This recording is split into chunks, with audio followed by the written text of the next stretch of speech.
할렐루야. 네, 우리 옆에 있는 분들과 한번 인사하겠습니다. 오늘도 잘 오셨습니다. 네, 귀한 예배 자리에 나오신 모든 분들에게 하나님의 은혜가 함께하기를 주님의 이름으로 축복합니다. 오늘 함께 나누고자 하는 말씀은요, 사도행전 2장 37절에서 47절까지의 말씀입니다. 제목은 회개의 역사와 교회의 시작이라는 제목으로 하나님의 말씀을 함께 나누도록 하겠습니다. 여러분 혹시 건강한 신앙생활을 하고 계신가요? 아멘. 네, 아멘 소리가 크신 분도 계시고 고민하고 계신 분도 있는 것 같습니다. 네, 신앙생활을 하는 것도 참 중요하지만 건강하게 신앙생활을 하는 것은 더 중요한 것이 아닌가 그런 생각을 좀 해봅니다. 그래서 어떤 사람을 보면요, 자기가 원하는, 자기가 좋아하는 것에는 아주 열정적인데 내가 좋아하지 않는 것에 있어서는 아주 소극적인 모습을 보여줄 때가 있는 것 같습니다. 그런데 신앙생활에 있어서도 그러한 모습들이 나타날 때가 종종 있는 것 같습니다. 신앙은요, 여러 가지 영역이 조화를 이루어서 우리가 자라가야 할 때 건강한 신앙생활을 하는 것이다 할 수 있는데, 우리의 어떤 부분만 특화되어서 한쪽만 너무 강화되어진 신앙으로 나아가다 보면은 교회가 하나 되거나 우리의 신앙이 자라가는데 어려움을 경험하기도 한다는 것이죠. 그래서 초대교회의 모습을 살펴보면서 그럼 이 초대교회는 건강한 신앙생활을 하기 위해서 어떤 모습을 가지고 신앙생활을 하고 또 훈련하고 가르치고 배워갔는지, 초대교회의 첫 번째 교회라고 할 수 있는 예루살렘 교회의 모습들을 살펴보면서 우리의 신앙은 지금 건강하게 잘 자라가고 있는지를 점검하는 시간이 오늘 이 시간이 될 수 있기를 주님의 이름으로 축복합니다. 아멘. 네, 여러분, 예루살렘 교회가 어떻게 보면 초대교회 안에서 유대 공동체가 아니라 예수님을 진짜 구주로 믿고 시작된 거의 첫 번째 교회라고 할 수 있습니다. 그것이 바로 예루살렘 교회인데요. 그런데 이 예루살렘 교회에 모여있던 사람들은 사실 두려워서 숨어 있었던 사람들이 대부분이었어요. 예수님의 죽으심과 예수님의 부활하심의 과정에서 예수님을 부인하거나 도망갔거나 무서워서 마가의 다락방에 숨어 있었던 사람들이 모여진 교회였어요. 그러다 보니 이 신앙의 어떤 모습들이 건강하다기보다는 뭔가 두려움에 쌓여 있고 뭔가 누군가가 우리를 끌어줘야만 될 것 같은 그런 뭔가 위태위태한 상황에서 교회를 시작하게 되었다는 거예요. 그런데 이런 사람들에게 예수님께서 약속하여 주신 것이 하나가 있었습니다. 바로 성령님께서 그들에게 임하고 그것을 시작으로부터 해서 그동안 경험하지 못했던 능력을 덧입고 담대하게 하나님의 말씀을 전할 뿐 아니라 성령의 교제를 통해 하나님의 몸된 교회를 세워가고 예루살렘과 온 유대와 사마리아와 땅끝까지 이르러 하나님의 복음을 전하는 하나님의 사명을 감당하는 이들로 바뀌어가게 될 것이다. 사도행전 1장 8절에 말했던 예수님의 말씀이 성령이 오심으로부터 시작될 것이다 라고 말씀해 주셨다는 거죠.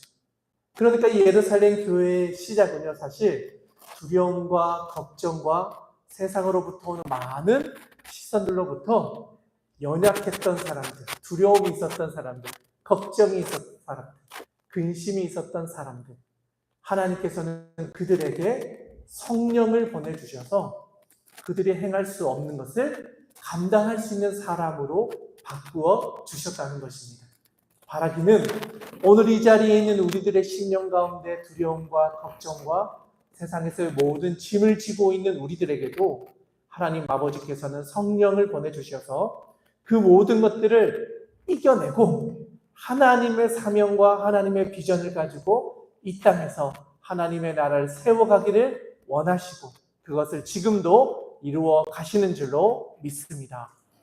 그 하나님 아버지께서는요, 이 초대교회였던 예루살렘 교회에도 이렇게 성령의 역사를 보여주셨습니다. 그때부터 이 사람들이 변화되기 시작합니다. 사도행전 2장에 있는 이야기를 살펴보면요, 이들이 처음으로 성령의 역사를 경험해요. 지금까지는 두려웠던 그들의 마음 가운데 성령님이 임하시니까 그들의 마음 가운데 있었던 두려움이 사라졌습니다. 그리고 그들이 가지고 있었던 모든 가치관들이 바뀌어지기 시작합니다.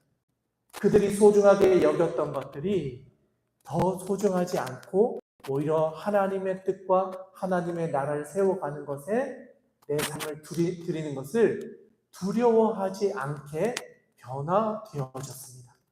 그래서 사도행전 2장의 내용을 살펴보면요, 성령이 임하자 그들의 새로운 영적인 경험과 함께 담대함과 하나님의 나라를 위해 나아갈 마음의 준비가 되어져 가고 있는 것을 보게 됩니다. 그때 우리가 알고 있는 베드로 사도가 그들에게 오순절 성령에 대한 설교를 합니다.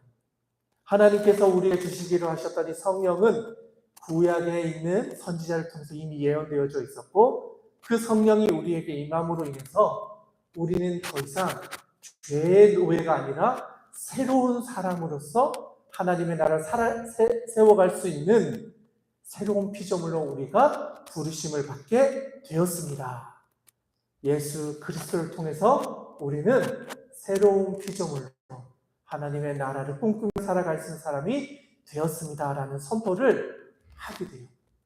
그런데 여러분, 이 이야기를 들었던 예루살렘 교회 공동체 사람들의 마음은 이 이야기를 들었을 때 반대로 두려움과 걱정이 있습니다. 왜냐? 내가 죄인이라는 것을 깨닫고 나니까 하나님께서 주시는 이 모든 은혜가 두려움으로 다가오기 시작해요. 왜냐하면 내가 죄인임을 알게 되었기 때문이에요. 성령님이 우리에게 오시면요, 능력과 권능으로 임하시지만 우리가 어떤 인간인지를 진짜 바라보게 만들어요. 내가 이것밖에 되지 않는 사람이었구나. 지금까지 살아오면서 말했던 모든 고백들이 하나님 앞에서 얼마나 교만했는가, 내가 얼마나 어리석었는가, 나 같은 존재를 위해 예수 그리스도께서 죽으셨다는 사실이 반신반의해지는 거예요. 나 때문에 주님이 죽으셨다는 것이 너무나 감사하면서도 내가 그만큼 큰 죄인이었음을 알게 되었기 때문에 두렵고 무섭고 경외감이 우리의 마음에 찾아오게 된다는 거예요. 그래서 오늘 우리가 읽지는 않았지만 이 앞장에 바로 나오는 36절의 말씀을 보면요, 이렇게 이야기해요. 그런즉 이스라엘 온 집은 확실히 알지니 너희가 십자가에 못 박은 이 예수를 하나님이 주와 그리스도가 되게 하셨느니라. 아멘. 그들이 십자가에 못 박아 죽인 예수님이 알고 봤더니 우리의 주이시고 우리의 하나님께서 우리에게 보내주신 메시아였음을 너희들이 알아야 된다. 그 말씀을 선포했다는 거예요. 그랬더니 이 말씀을 들었던 예루살렘 교회 성도들의 입술에서 어떤 고백이 나왔는가? 바로 37절의 말씀이에요. 오늘 읽었던 말씀인데요, 37절의 말씀을 같이 한번 읽어보았으면 좋겠습니다. 함께 읽겠습니다. 시작. 그들이 이 말을 듣고 마음에 찔려 베드로와 다른 사도들에게 물어 이르되 형제들아 우리가 어찌할꼬 하거늘. 아멘. 성령 강림 사건이 있고요, 베드로의 설교를 통해서 예수님이 어떤 분이신지를 듣고 났더니 그러면 이제 우리가 어떻게 해야 합니까? 나 같은 죄인이 예수님이 나를 위해 죽으셨다고 하는데 그러면 이제 저는 어떻게 살아가야 되겠습니까? 하며 자신들이 살아왔던 삶의 방향을 새롭게 점검하고 다시 시작하는 자리에 서 있게 되었다는 거예요. 회개는요, 우리가 살아왔던 삶의 모든 방향과 속도와 위치를 영으로 다시 바꾸는 거예요. 내가 뛰어왔던 모든 과정과 내가 달리고 있었던 속도까지도 멈추고 여기가 하나님으로부터 시작되는 영점인지를 다시 한번 바라보면서 하나님 앞에서 영으로부터 이제부터는 주님이 말씀하시는 것으로부터 시작하겠습니다. 다시 영이 되어서 그러면 이제부터 제가 어떻게 살아가야 하겠습니까? 정직하게 나를 하나님 아버지 앞에 0점에 둘 때 그때 비로소 하나님께서는 우리들에게 어떻게 살아가야 하는지를 알게 해주신다는 거예요. 그런데 그것을 어떤 방식으로 알게 해주시느냐? 38절입니다. 같이 한번 읽겠습니다. 시작. 베드로가 이르되 너희가 회개하여 각각 예수 그리스도의 이름으로 세례를 받고 죄사함을 받으라. 그리하면 성령의 선물을 받으리니. 아멘. 우리의 삶의 모든 환경과 상황들을 0점으로 바꾼다는 것이 바로 회개를 한다라는 거예요. 가던 방향을 돌이키고 우리의 속도를 멈추고 우리의 발자국들을 다시 한번 돌아보면서 하나님 아버지 앞에 내가 서 있는지를 보는 것. 그 회개로부터 시작하여 세례를 받는 것으로 나아간다 이야기합니다. 세례는 우리의 신앙을 개인적인 영역에서 고백하는 것이었다면 이제는 공적인 영역에서 나를 하나님의 자녀로 고백하는 거예요. 내 마음에만 주님이 주인이신 것이 아니라 모든 사람들이 아는 공적인 영역에서도 제가 예수 믿는 사람임을 커밍아웃하는 거예요. 세례를 받다라는 것은 모든 사람들 앞에서 내가 예수 믿는 사람입니다. 내가 예수 그리스도를 주로 모신 사람입니다. 라고 모든 사람들에게 공언하는 거예요. 그렇게 나를 하나님 아버지 앞에 세상 앞에 드러낼 때 어떤 일이 일어나느냐? 죄사함의 은혜가 임하게 된다. 그리고 하나님께서 우리에게 주시기로 하셨던 성령의 선물을 받게 될 것이다라는 거예요. 이게 누구에게 하는 이야기냐면 예루살렘 교회에 있었던 그 사람들에게 주신 말씀이라는 거예요. 얼마 전만 해도 예수님의 죽으심으로 인해 두려워서 문 잠그고 기도했던 그들에게 하나님 아버지께서는 그들의 삶의 자리를 0점으로부터 다시 시작하게 하시고 그들에게 세례를 통해 그들의 신앙이 개인적인 영역에서 공적인 영역으로 삶의 자리를 확장하게 하시고 그런 사람들에게 죄사함의 은혜를 경험하게 해서 성령의 능력으로 살아가도록 바꾸어 주신다는 거예요. 이것을 위해서 사도들은 자신들이 가지고 있는 모든 것들을 다해 양육하고 훈련하고 교육시키고 함께 예배 자리로 나아갔던 공동체가 바로 교회라는 거예요. 교회의 존재 이유는요, 성도를 늘리는 데 있는 것이 아닙니다. 건물을 짓는 데 있는 것이 아닙니다. 예수 그리스도를 내 삶의 0점으로부터 새롭게 시작하도록 돕는 것이 바로 교회라는 것이. 우리 세계선교교회에서도 이번에 교회를 세우는 교회라는 주제로 또 이 한 해를 가고 있잖아요. 교회를 세운다는 것은 바로 우리가 하나님으로부터 시작해서 하나님이 주신 능력을 덧입어서 하나님이 원하시는 사명을 이루는 그 사역에 우리가 공동체로 모여서 함께 감당한다는 것을 고백하는 것입니다. 초대교회는 그러한 모임으로서 모였고 그것을 위해 자신의 것을 하나님께 드리는 교회였습니다. 그렇기 때문에 그들은 이렇게 우리에게 보여집니다. 42절인데요. 중요한 몇 가지 이야기가 나오기 때문에 42절의 말씀을 같이 한번 읽어보겠습니다. 시작! 그들이 사도의 가르침을 알아 서로 교제하고 떡을 떼며 오로지 기도하기 있으리라. 아멘. 그러니까 예루살렘 교회가 가지고 있었던 가장 중요한 특징들. 첫 번째는 사도의 가르침을 받는 곳이었다. 그러니까 결국 하나님의 말씀을 배우고 가르치고 그것을 통해서 우리가 무엇을 해야 되는지를 알게 하는 곳이 교회였다. 두 번째, 그들 안에 성도의 교제가 있었다는 거예요. 그런데 이 성도의 교제는 뒤에 어떻게 나타나느냐면 믿는 사람이 다 함께 있어 모든 물건을 서로 통용하고 45절에 재산과 소유를 팔아 각 사람의 필요를 따라 나누어 주며.